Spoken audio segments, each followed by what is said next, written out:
بسم اللہ الرحمن الرحیم الحمد للہ رب العالمین الحمد للہ رب العالمین والصلاة والسلام علی سید المرسلین وعلی آلہ وصحبہ اجمعین۔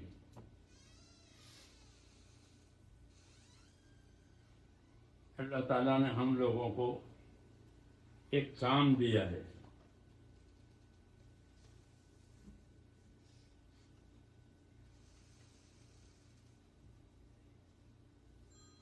بلکہ کام نہیں دیا بلکہ ایک عزت دی ہے، عزت دی ہے کہ ہم کو اللہ نے قرآن کا وارث بنایا ہے اور نبی کا بھی وارث بنایا ہے۔ ہم قرآن کے وارث ہیں۔ حضور صلی اللہ علیہ وسلم نے قرآن شریف ہمارے درمیان میں چھوڑا ہے۔ ثم اورثنا الکتاب الذی اصطفینا من عبادنا، کہ ہمارے بندے جن کو ہم نے سنا تھا ان کو اس قرآن کا ہم نے وارث بنایا ہے۔ ہم قرآن کے وارث ہیں اور ہم حضور صلی اللہ علیہ وسلم کے کام کے بھی وارث ہیں۔ جس طرح اپنے ماں باپ کی ملکتوں کے لوگ وارث ہوتے ہیں، ایسے ہم اس کے وارث ہیں۔ مزدور نہیں ہے، عامل نہیں ہے۔ ایک مزدور ہوتا ہے وہ مزدوری کے لیے کام کو آتا ہے، یا ایک ملازم ہوتا ہے وہ اپنے ملازمت کے لیے کام کو آتا ہے، لیکن ایک وارث ہوتا ہے زمین جائیداد کا، تو وہ کیسا کام کرتا ہے؟ مزدور جیسا، مزدور جیسا نہیں کام کرتا، نوکر جیسا نہیں کام کرتا۔ بولتے تو میرا ہے، میری زمین ہے، میری جائیداد ہے، کیونکہ میں اس کا وارث ہوں۔ جی ہاں، تو وارث بنانے میں یہ شرافت ہے، ہم کو اس کا وارث بنایا ہے۔ قرآن کے وارث ہیں، نبی صلی اللہ علیہ وسلم کے اور آپ کے کاموں کے ہم وارث ہیں۔ وہ وارث کے ذمہ ہے کہ وہ اپنے ترکے کی اور ورثے کی حفاظت کرے، یہ پہلا کام ہے کہ اس کی حفاظت کرے، ضائع نہ کرے، برباد نہ کرے۔ ہاں، دوسرا کہ اس کے مقصد کو سامنے رکھے کہ ہم کو اس کا وارث کو بنایا ہے، ہم کو اس کا وارث کو بنایا ہے اللہ کی کتاب کا، جی ہاں، آپ صلی اللہ علیہ وسلم کی سنتوں کا، ہاں، کہ اس امت کے بعد کوئی امت نہیں ہے، اس نبی کے بعد کوئی نبی نہیں ہے۔ جی ہاں، اس لیے یہی امت جو ہے وارث ہے۔ وارث جو ہوتا ہے وہ اپنی زمین جائیداد کی حفاظت کرتا ہے، پہلی بات۔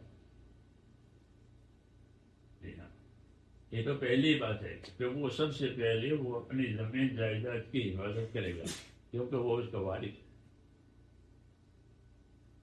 دوسرا کہ وہ اس میں ترقی کے اسباب پیدا کرے گا، کیونکہ جس کام کی ترقی نہ ہوگی اس میں زوال آئے گا۔ قاعدہ ہے یہ کہ جس کام میں ترقی نہ ہوئی تو پھر زوال آئے گا۔ جیسے پودا بڑھتے بڑھتے اپنے حد پر پہنچ جاتا ہے، اب آگے نہیں بڑھتا، پھر وہ پیلا ہو جاتا ہے اور پیلا ہو کر سوکھ جاتا ہے، پھر اس کی افادیت ختم ہو جاتی ہے، تو فائدہ نہیں ہوتا، مجھے آگے بڑھنا پڑ گیا۔ ہاں، تو اس لیے یہ ذمہ داری ہماری ہے کہ اس کا بقا بھی ہمارے ذمہ ہے، اس کی ترقی بھی ہمارے ذمہ ہے، یہ باقی رہے یہ بھی ہمارے ذمہ ہے، اور اس میں ترقی ہو۔ ترقی کا ایک مطلب تو یہ ہے کہ اس کے طلبگار بڑھیں، اس کے طلبگار، اس کے ماننے والے یہ بڑھیں۔ جی ہاں، دوسرا کہ جو اس کے طلبگار بنے، ماننے والے بنے، پھر وہ اس کو سیکھیں. اگر اس کو نہیں سیکھیں گے تو ان کا یہ عمل اصلی شکل پر نہیں رہے گا. کوئی بھی کام آدمی نہ سیکھے وہ کرے تو بگڑے گا. یہ بنائے گا نہیں بنا سکتا تو بگڑے گا وہ.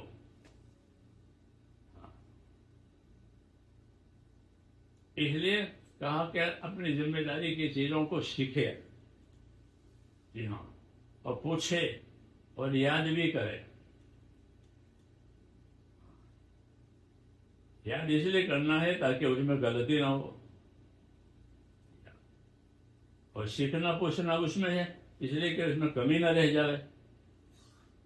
پوچھ کر سیکھ کر کرے گا تو کمی نہیں رہے گی، رہے گی. ہاں، یہ حکم ہے کہ فَاسْأَلُوا أَهْلَ الذِّكْرِ إِن كُنتُمْ لَا تَعْلَمُونَ. اگر تم دین کی باتوں کو نہیں جانتے ہو تو اپنے جاننے والوں سے پوچھ لیا کرو. جو مل گیا اس پر قناعت مت کرو کہ ہم تو ہیں ہم تو ہیں. جی ہاں، اس کو قناعت کہتے ہیں. یہ جو ہے اسی پر گزارا کر رہے ہیں. تو دنیا میں تو قناعت ٹھیک ہے، دین میں قناعت نہیں. مولانا اجلا صاحب فرماتے تھے کہ آدمی اپنی دینداری میں یا تو اوپر جائے گا یا نیچے آئے گا، اس کی کوئی ایک خاص سطح پر رہنے کی کوئی ضرورت نہیں ہے. اس کی کوئی خاص شکل پر رہنے کی کوئی صورت نہیں ہے. کیا وہ اپنی دینداری میں آگے بڑھے گا یا پھر نہیں ہو جائے گی. اس لیے اس کا تقاضا ہے کہ اس کو اپنے کام کو اندر آگے بڑھے کہ ہمارا یہ کام آگے بڑھے، کیونکہ آگے بڑھے گا تو باقی رہے گا. آگے نہیں بڑھے گا تو سوکھ جائے گا. اس لیے اللہ تعالیٰ نے اس کی ترغیب دی ہے ہم کو کہ آگے بڑھو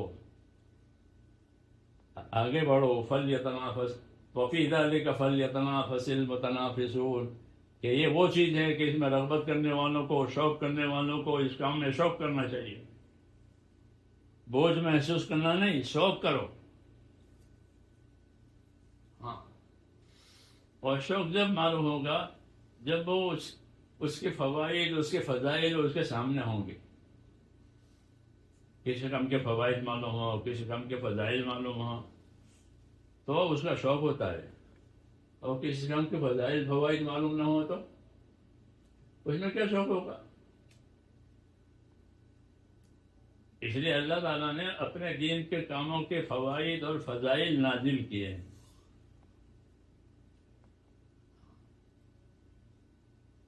اس فضائل اور فضائل کو جاننے کی وجہ سے آدمی میں رغبت بڑھے گی. اگر وہ اس کے فوائد فضائل نہیں جانتا اس میں رغبت نہیں ہوگی. ایک عادی طور پر کر لیا. تاجر اپنی تجارت کو عادی طور پر نہیں کرتا ہے، بلکہ وہ روز زیادہ نفع چاہتا ہے. ہاں، کہ تجارت میں اصل تو نفع ہی ہے. مال کا لین دین تو ہوتا رہتا ہے، لیکن نفع ہوا یا نہیں ہوا یہ اصل ہے. ہاں، تجارت کا. ہاں، تو کام میں یہی ہے کہ اس کا نفع جب معلوم ہوگا جب اس کے فضائل معلوم ہوں گے. اللہ تعالیٰ نے اپنے نبیوں پر 2 قسم کا علم نازل کیا ہے. ایک شریعت کا علم، ایک فضیلت کا علم. یہ 2 علم دعوت میں، یہ دونوں علم مطلوب ہیں. فضیلت کا علم تو اس لیے کہ اس کے نفع ہمیں معلوم ہو جائیں، اس کے نہ ہونے کے نقصان معلوم ہو جائیں. جی ہاں، جیسے ہر کام میں ہوتا ہے کہ یہ نفع کی ہے، یہ اس کے نقصان کی ہے. تو فضائل کا علم اس لیے اترا ہے کہ اس کا نفع معلوم ہو کہ تم اس کام کو کرو گے تو تمہیں کیا ملے گا. جیسے تاجر سوچتا ہے کہ میں نے یہ سودا کیا ہے تو مجھے اس پر کیا ملے گا. پہلے یہ سوچے گا کہ مجھے اس پر کیا ملے گا. اگر کچھ ملتا ہے تو وہ کرے گا, نہیں ملتا ہے تو نہیں کرے گا. گاہک کہے اتنا میں, اور وہ اس کو نہیں ہے تو کہ بھائی اتنا میں نہیں دے سکتا, اور آپ اور جگہ دیکھ لیں. جی ہاں, تو وہ اپنا نفع نہیں چھوڑتا. یہ آدمی کا مزاج ہے کہ اپنا نفع نہ چھوڑے. ہاں, تاجر وہی کہلاتا ہے جو نفع نہ چھوڑے. جی ہاں, تو اللہ تعالیٰ نے ہمارے نفع کی چیزیں ہم کو سکھائی ہے کہ تمہارے عمل پر یہ دیا جائے گا, تمہارے عمل پر دیا جائے گا. حدیث شریف میں ہے کہ ہر آدمی دنیا میں تاجر ہے. کل الناس یغدو فبائع نفسہ موبقها او موتقها, کہ ہر آدمی دنیا میں تاجر ہے. کچھ تجارت میں کچھ نفع اٹھانے والے ہیں, کچھ کھوٹ کھانے والے ہیں. یہ مضمون حدیث شریف میں ہے, ہر آدمی. جی ہاں, خالی دکانوں والے تاجر نہیں ہیں, بلکہ ہر آدمی تاجر ہے. ہر آدمی کے تاجر ہونے کا کیا مطلب ہے؟ کہ وہ اپنی صلاحیتوں کو دنیا میں لگائے گا, جیسے تاجر اپنے مال کو لگاتا ہے تجارت پر, کہ تجارت کے راستے سے نفع ملتا ہے. ایسے ہر آدمی دنیا میں اپنی صلاحیتوں کو لگائے گا, چاہے نہ چاہے اس کی صلاحیت لگے گی. اب یہ دیکھیں کہ وہ اپنی صلاحیت کو کہاں لگا رہا ہے, کون سی چیز پر لگا رہا ہے. اس کو خبر نہیں ہے تو وہ ظاہری چیزوں پر اپنی صلاحیتوں کو لگا دیتا ہے. پھر وہ چیزیں بھی نہیں رہتی, اس کی صلاحیت بھی ختم ہو گئی, دونوں باتیں ختم ہو گئی. یہ اس لیے اللہ تعالیٰ نے رسولوں کو بھیجا ہے تاکہ وہ بتائیں کہ اپنی صلاحیتوں کو کہاں لگاؤ گے, کیونکہ صلاحیت اس امت میں بہت ہے. امت میں صلاحیت بہت زیادہ ہے. الناس معادن کا معادن الذهب والفضہ, لوگ اپنی جگہ ایسے قیمتی ہیں جیسے سونے چاندی کی کانیں ہوتی ہیں. ہاں, سونے چاندی کے کان, کہ مٹی ہے بس مٹی ہٹاؤ پھر سونا ہی سونا ہے. ہاں, تو ایسے لوگ بھی بہت قیمتی ہے سونے کے کانوں کی طرح سے, لیکن وہ ان کی صلاحیتیں مٹی کے نیچے دبی ہوئی ہے, اپنے ماحول کے نیچے, اپنے خواہشات کے نیچے. جی ہاں, اس کی دبی ہوئی ہے. اس لیے اس کا سارا کام اپنے ماحول کے حساب سے ہوگا یا اپنے خواہش کے حساب سے ہوگا, تو اس میں اس کی کوئی ترقی نہیں ہے. جی ہاں, کہ جیسا ماحول ہے ویسا کرو. اس لیے اللہ رسول بھیجتے ہیں, اور رسول بھیج کر کے بتاتے ہیں کہ صلاحیتوں کو کہاں لگانا ہے. ہاں, کسی بس اپنی صلاحیت لگاؤ گے. ہاں, تو وہ بتاتے ہیں کہ اپنی صلاحیتوں کو اللہ کے حکموں پر لگاؤ. آدمی کے سامنے دنیا کے اسباب بھی ہیں اور اللہ کے احکام بھی ہیں. یہ دونوں چیزیں آدمی کے ساتھ ہے. دنیا کے اسباب نعمتوں کی شکل میں آتے ہیں, مال اولاد وغیرہ, یہ آدمی کے پاس آتے ہیں, ہر ایک کے پاس, کافر ہو مومن ہو, دیتے ہیں اللہ اس کو دنیا کے اسباب. ہاں, اس کے گزارے کے لیے ہے. جی ہاں, اور دوسرا اپنا احکام دیتے ہیں اللہ کہ زندگی گزارنے کا کیا طریقہ ہوگا, کیونکہ حیوان میں اور انسان میں یہی فرق ہے کہ حیوان کے پاس کوئی طریقہ نہیں ہے, اور نہ اس کو طریقے کا شعور ہے. جی ہاں, اس کے بغیر اب انسان, کہ انسان کے پاس تو شعور ہے, نفع نقصان جانتا ہے. جی ہاں, ماضی حال مستقبل سب کچھ ہوتا ہے. جی ہاں, تم کو سزا نے شعور دیا ہے. اس لیے ہفتہ افسانوں نے اس کو اپنی زندگی کے لیے اپنے احکامات دیے کہ تمہاری زندگی اصل حکموں کو پورا کرنے کے لیے ہے. کہ جناتوں کو انسانوں کو عبادت کے لیے پیدا کیا ہے. یہ فرمایا کہ میں نے ان کو عبادتوں کے لیے پیدا کیا ہے. اور نبی آتا ہے تو وہ اللہ کی اطاعت سکھاتا ہے تاکہ ہر کام میں وہ اللہ کا بندہ اور اللہ کا عابد بن کر کے رہے. جی ہاں، تو وہ اللہ کی اطاعت سکھاتے ہیں کہ زندگی میں اللہ کی اطاعت اور تابعداری اپنے اندر پیدا کرو ہر کام میں. چونکہ حضور صلی اللہ علیہ وسلم کا دین ایسا ہے کہ ہر کام میں آپ کی طرف سے رہبری ملے گی. دوسرے مذہبوں میں صرف عبادتوں کی رہبری ہے کہ یہاں آؤ عبادتیں کرو، ہفتے کے دن آؤ، اتوار کے دن آؤ، تو عبادتوں کی رہبری ہے. اب وہ صحیح ہے غلط ہے وہ تو بعد میں معلوم ہوگا،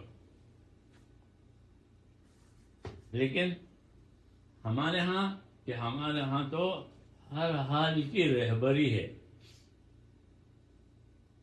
جو حال آپ پر آوے اس کی آپ کے لیے رہبری ہے. آدمی کی 4 حالتیں ہوتی ہیں، یا تو وہ راحت میں ہوگا، یا مصیبت میں ہوگا، یا معصیت اور گناہ میں ہوگا، یا اللہ کے اطاعت و تابعداری میں ہوگا. 4 حالتوں میں سے کسی ایک حالت پر ہوگا وہ. تو جس حال میں ہو اس حال کا دین سنبھالے. یہ ہے اصول. مثلا وہ اللہ کے اطاعت و تابعداری میں ہے تو بہت اچھا ہے، اس پر استقامت پیدا کرے، پابند رہے.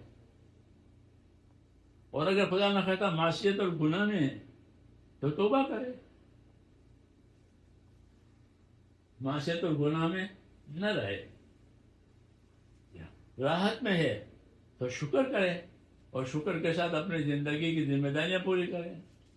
اور خدا نہ خواستہ مصیبت میں ہے تو کہ صبر کرے، اور صبر کر کے اپنی زندگی کی ذمہ داری پوری کرے. یہ دین کا تقاضا ہوتا ہے کہ جو جس حال میں ہو اس حال کا دین سنبھالے. یہی مطلب ہے علم و ذکر کا، جو ہمارے یہاں تیسرا نمبر ہے. علم و ذکر. ہاں، تو علم و ذکر کا مطلب یہ ہے کہ جو جس حال میں ہو اس حال کا دین دیکھے، اور اس دین کا جو طریقہ ہو اس پر اپنے آپ کو پابند کرے، تاکہ زندگی کا کوئی گوشہ بے دینی میں نہ گزرے. ہاں، بلکہ دین کے ساتھ زندگی گزارے. یہ پہلی ذمہ داری ہے، اس کو استقامت کہتے ہیں. استقامت کا حکم نبی کو بھی ہے، امت کو بھی ہے. نبی کو حکم ہے کہ جو چیز آپ پر بطور وحی کے آتی ہے آپ اس پر استقامت کے ساتھ رہیں، اس کے پابند رہیں. ہم کو بھی حکم ہے کہ نبی کی طرف سے جو چیز ملے تم اس کے پابند رہو، تم اس سے استقامت پیدا کرو. تو ایک ذمہ داری ہماری یہ ہے کہ اپنے کام پر پابند ہو جائیں صحیح طریقے سے. جی ہاں، پابند ہونا، استقامت، یہ پہلی ذمہ داری ہے.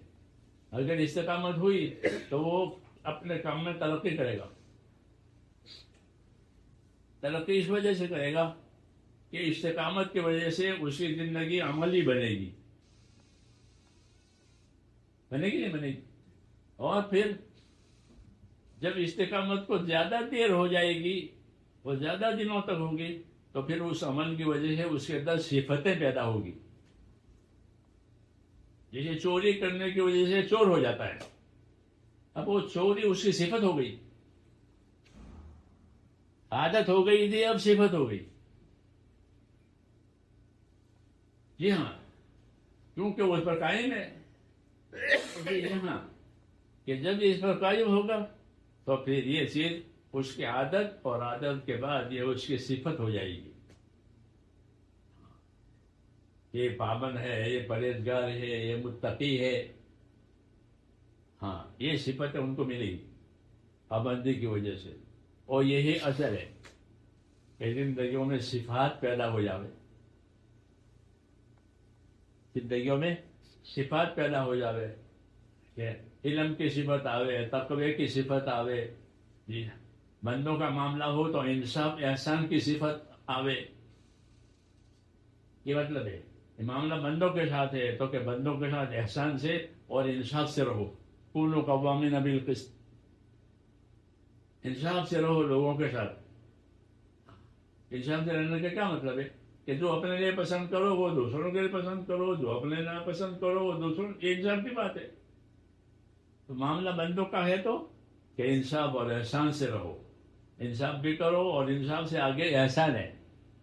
جیسے پورا تولنا یہ انصاف ہے اور جھکتا دینا احسان ہے. پورا تولنا انصاف ہے کیونکہ پیسے لیے ہیں تو پورا تولنا پڑے گا، اور جھکتا دینا یہ احسان ہے. تو اللہ اس کی تعلیم دیتا ہے، ان اللہ یامر بالعدل والاحسان، کہ اللہ تم کو تعلیم دیتا ہے کہ تم انصاف کرنے والے بنو تاکہ کسی کا حق نہ مرے، اور احسان کرنے والے بنو تاکہ تمہارے اندر محبت پیدا ہو جائے، تمہارے تعلقات آپس کے صحیح ہو جائیں. جی ہاں، پھر کوئی مسئلہ ہی نہیں ہے. کیوں کہ انصاف احسان ہے، ہر ایک کو حق مل رہا ہے، ہر ایک کی قدر ہو رہی ہے. تو ایک چیز یہ بھی نبی کی دعوت میں ہوتی ہے کہ آپس میں بندے انصاف اور احسان سے رہیں. اور خدا کے ساتھ کہ معاملہ اللہ کے ساتھ ہو تو پھر معاملہ اللہ کے ساتھ ہو تو اخلاص اور استقامت کے ساتھ رہیں، کہ اللہ اخلاص والی چیز کو ہی پسند کرے گا. جس میں اخلاص نہیں ہوگا تو اللہ اس کو پسند نہیں کرے گا. کہ کام کس کے لیے کیا تھا؟ اللہ کے لیے کیا تھا، کسی اور کے لیے کیا تھا؟ تو اللہ کہیں گے قیامت کے دن میرے لیے کیا ہے اس کو تو لے آؤ، اور جو میرے لیے نہیں اس کو جہنم میں ڈال دو. حدیثوں میں ہے کہ جو ہمارے لیے کیا ہے اس کو لے آؤ، اور جو ہمارے لیے کیا ہے اس کو ڈال دو. تو حدیث شریف میں ہے کہ اخلص دینک یکفیک العمل القلیل، کہ اپنے دین میں اخلاص پیدا کرو، تھوڑا عمل بھی کافی ہو جائے گا. تھوڑا سونا ہے تو کچھ کہنا ہی نہیں پڑے گا، جو سونا ہی ہے. جی ہاں، کہا کہ اپنے دین میں اخلاص پیدا کرو تو تھوڑا عمل بھی کافی ہو جائے گا. تو دین کے کاموں کا ایک تقاضا یہ ہے کہ اپنے اندر اخلاص پیدا کرنا، اپنے اندر استقامت پیدا کرنا، اور لوگوں کے ساتھ انصاف اور احسان کے ساتھ رہنا. یہ نبیوں کی تعلیم ہے، اور ان سب کا خلاصہ یہ ہے کہ تاکہ لوگوں کی زندگیوں میں اللہ کی اطاعت آوے.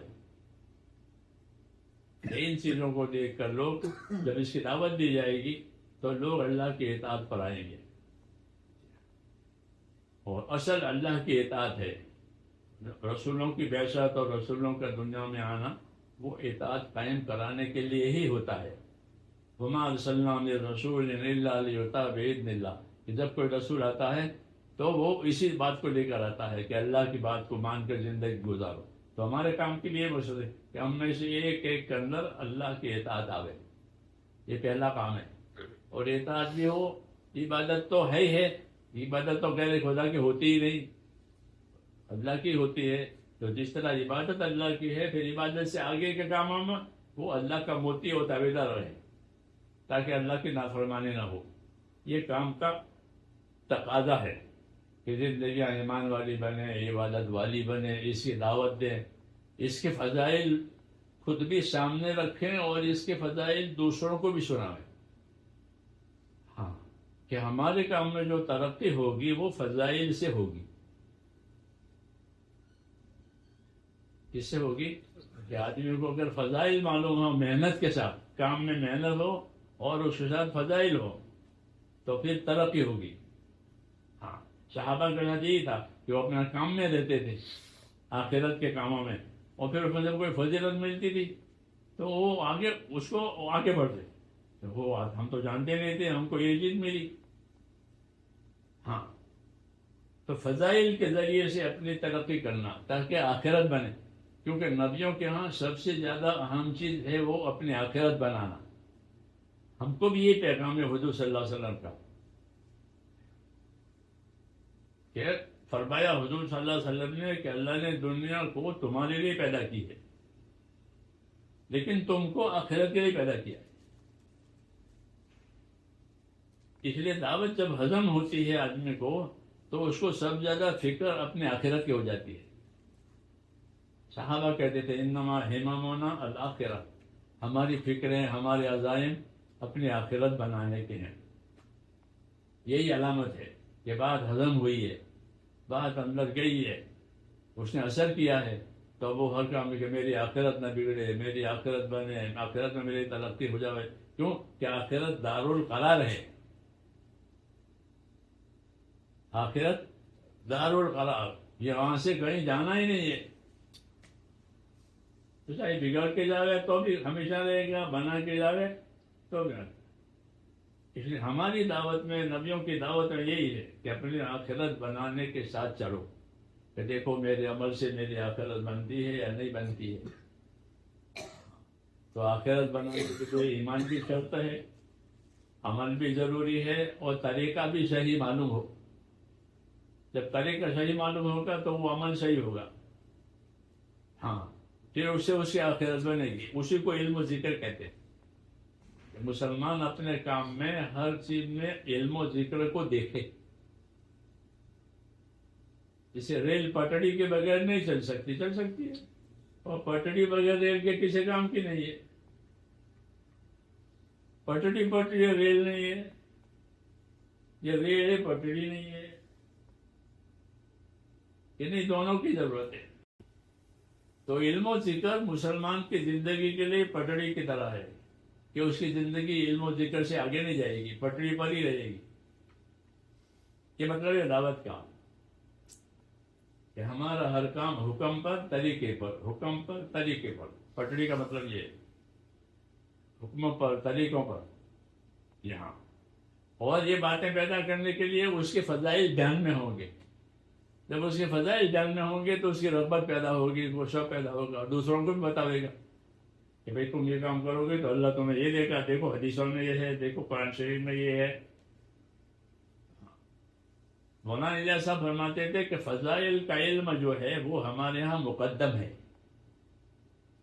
کہ امت کو دین پر لانے کے لیے سب سے پہلے ان کو فضائل بتاؤ. مسئلہ بتاؤ گے تو مسئلہ ان کے سمجھ میں آئے گا نہیں. مسئلہ تو صحیح ہے لیکن موقع نہیں ہے. ہاں، فضائل بتاؤ گے تو زندگی عمل پر آئے گی. اس لیے کام کرنے کا طریقہ یہ ہے کہ دعوت والوں کو فضائل کا دھیان ہو کہ اس وقت میں امت کو یہ بات بتانی ہے. یہ بات بتا. صحابہ اس طرح کرتے کہ جب کسی عمل میں وہ کوتاہی دیکھتے تھے تو اس کی فضیلت بتاتے. جابر بن عبداللہ ایک سفر میں تھے اور لوگ سب سواریوں پر تھے. وہ چاہتے تھے لوگ پیدل بھی چلیں، تو انہوں نے پیدل چلنے کی فضیلت کی حدیث سنائی کہ اللہ کے راستے میں گرد و غبار جس قدم پر لگے گا اس کو جہنم کا دھواں بھی نہیں پہنچے گا، آگ تو آگ. تو لوگوں نے جب یہ بات سنی تو سب اپنی سواریوں سے نیچے اتر گئے. پیدل چلیں گے. ہاں، تو امت کو چلانے کے لیے دین پر فضائل ہے. جی ہاں، اس لیے فضائل کا جتنا دھیان ہوگا ہمارا اتنا کام آگے بڑھے گا. جی ہاں، کہ فضائل سے لوگوں کو لاؤ. جی ہاں، پھر جو جتنا کرے اسی قدر کرو. اس طرح اس کے طلبگار پیدا کرنا امت کے اندر. جی ہاں. دوسری بات کہ خدا نہ خواستہ کوئی ناگوار حالات آ گئے. ہوتا ہے، جیسے آدمی بیمار بھی ہو جاتا ہے، غریب بھی ہو جاتے ہیں. غریب ہو گیا بیچارہ، بیمار ہو گیا. دنیا کی زندگی میں یہ چیز ہوتی. ایسے دینی کاموں میں بھی یہ ہوتا ہے. کبھی زوال آئے گا، کبھی کمال آئے گا، حالات آئیں گے. اور حالات میں کیا کرے کہ حالات کی وجہ سے کام نہ چھوڑے، بلکہ حالات میں عمل کا طریقہ پوچھے کہ بھائی اب یہ حل ہو گیا ہے، اب کیا کریں. جیسے گھر میں کھڑے ہو کے نماز نہیں پڑھ سکتا تو نماز چھوڑ دے، تو کیا کرے. کہ پوچھے کہ نماز پڑھنے کا کیا طریقہ، میں سے کھڑا نہیں ہو جاتا، بیٹھا نہیں جاتا. تو جتنے حال پیدا ہوں گے اتنے طریقے ملیں گے. اس کا نام علم و ذکر. پھر کوئی بھی کام بغیر علم و ذکر کا نہیں ہوگا کہ جو حال پیدا ہوا اس کو پوچھا تو وہ اس کا طریقہ وہاں سے اس کو ملا. تو زندگی کا ہر کام علم و ذکر